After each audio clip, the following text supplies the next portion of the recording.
तस्मै नमः परमकारणकारणाय दीप्तोज्ज्वलज्वलितपिङ्गळलोचनाय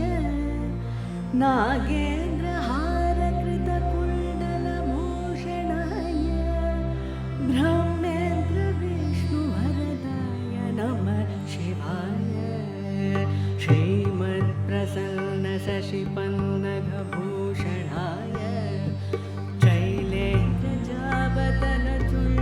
शैलेन्द्रजावतनचुण्डितलोचनाय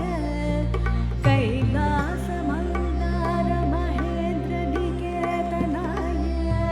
लोकत्रयादिहरणाय नमः शिवाय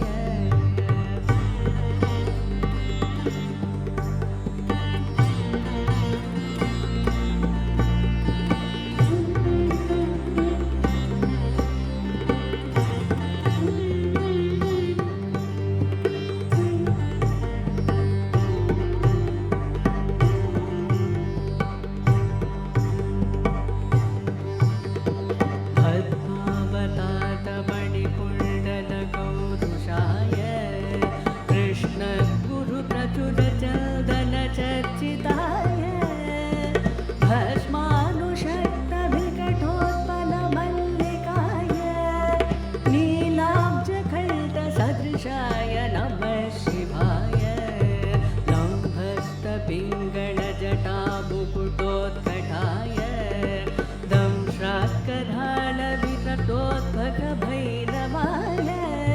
व्याघ्राजिनाम्बरधराय मनोहराय त्रैलोक्यनाथनमिताय नमः शिवाय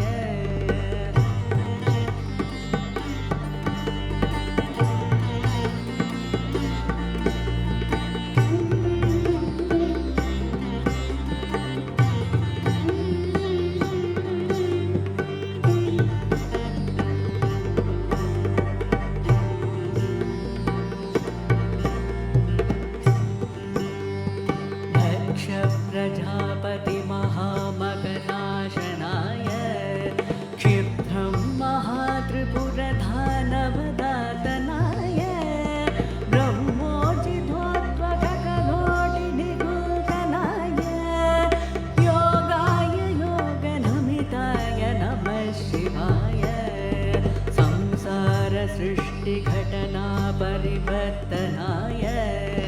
रक्षपिशाचगणसिद्धसमाकुलाय सिद्धोदभग्रहगणेन्द्रनिषेविताय शार्दूलचर्मभजनाय नमः शिवाय भस्माङ्गरागकृतरूपमनोहराय सौम्यावतातमनमाश्रितमाश्रिताय गौरीकटाक्षनयनात्तनिरीक्षणाय गोक्षीरधारधवलाय नमः शिवाय